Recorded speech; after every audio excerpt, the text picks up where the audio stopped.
డబ్బు ఖర్చు పెట్టకుండా పాలిటిక్స్‌లోకి ముందుకు వెళ్ళొచ్చా?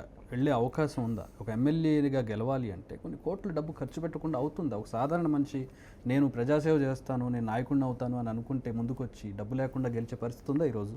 ప్రజల్లో ఒకసారి మార్పు వస్తుందని ప్రజలు కూడా ఆలోచన చేస్తుంటారు. ఏం మార్పు సార్? మొన్న ఎలక్షన్స్ చూసి మునుగోడు ఎలక్షన్స్‌లో మాకు ఓటుకి డబ్బులు ఇవ్వట్లేదని చెప్పి వాళ్ళు మొత్తం బాయ్‌కాట్ చేసిన పరిస్థితి. అలాంటి కొన్ని సందర్భాలు ఉంటాయి కానీ ఇప్పుడు అని కొన్ని సందర్భాలు కనబడతా ఉంటాయి కానీ ఆ మార్పు ప్రజల్లో రాలేదంటారా? అంటే ఆ మార్పు కొద్ది సందర్భాల్లో కొన్ని ప్రాంతాల్లో వచ్చింది. అన్ని ప్రాంతాల్లో ఆ విధంగా ఉంటారని నేను అనుకోను. కానీ నేను కూడా మేము కూడా స్పష్టంగా కూడా వ్యక్తిగతంగా కూడా ఒకరోజు మార్పు రావాలండి. దానికి ఇప్పుడున్న పోటీ ప్రపంచంలో ఒక పరంగా వ్యక్తిగత పోటీలు, ఇంకో పరంగా పార్టీ పరంగా రేపు ప్రభుత్వాలు ఏర్పాటు చేయాలని పోటీలు అన్ని రాష్ట్రాల్లో, మన రాష్ట్రమే కదా అన్ని రాష్ట్రాల్లో జరుగుతూ ఉన్నాయి.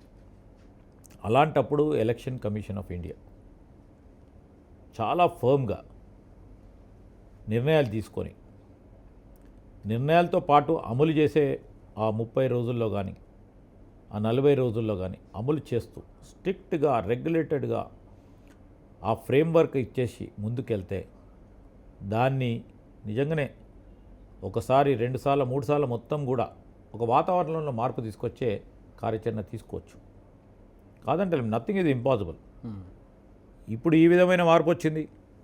రేపు పొద్దున ఎలక్షన్ కమిషన్ ఆఫ్ ఇండియా ఇప్పుడు సాధారణంగా ఒక బెంచ్ మార్క్, ఒక లిమిటేషన్ పెడుతుంది ఎంతవరకు ఖర్చు చేయాలని. దాన్ని ఎంతవరకు ఖచ్చితంగా అమలు జరుగుతుంది. అదే అంటున్నా, ప్రాక్టికల్ గ్రౌండ్ లెవెల్లో రెగ్యులేటెడ్గా మెషినరీ కానీ ఆ విధమైన మెషినరీని డెవలప్ చేసుకునే ఎలక్షన్ కమిషన్ ప్లస్ ప్రభుత్వ యంత్రాంగం కూడా స్పష్టంగా ఆ సందర్భాల్లో కూడా రాజకీయాలకు అతీతంగా ఏ పార్టీలకు అది లేకుండా ఏ గవర్నమెంట్ ఉంటే ఆ గవర్నమెంట్కు సపోర్ట్ చేసే విధంగా కాకుండా కేంద్ర ప్రభుత్వం ఉంటే కేంద్ర ప్రభుత్వానికి, రాష్ట్ర ప్రభుత్వం ఉంటే ఆ యంత్రాంగాన్ని నియంత్రించే ఒక శక్తిగా ఎదగాలి ఎలక్షన్ కమిషన్ ఆఫ్ ఇండియా. ఒక సందర్భాల్లో చూసాం మనం, టిఎన్ శేషన్ గారు ఉన్నప్పుడు వారు తీసుకున్న కఠినమైన నిర్ణయాలను అమలు చేసే ప్రయత్నంలో ఒక మార్పు తీసుకురావడానికి ప్రయత్నం చేసేవారు.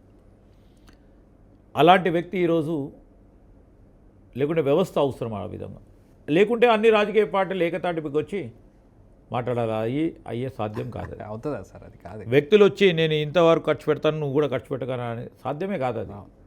సో సమ్ ఇన్స్టిట్యూషనల్ ఫ్రేమ్వర్క్ ఉండాలి, దాన్ని ఖచ్చితంగా ఫాలో చేయించగలిగేది ఉండాలి. ఆ క్రమంలో అవుతుంది.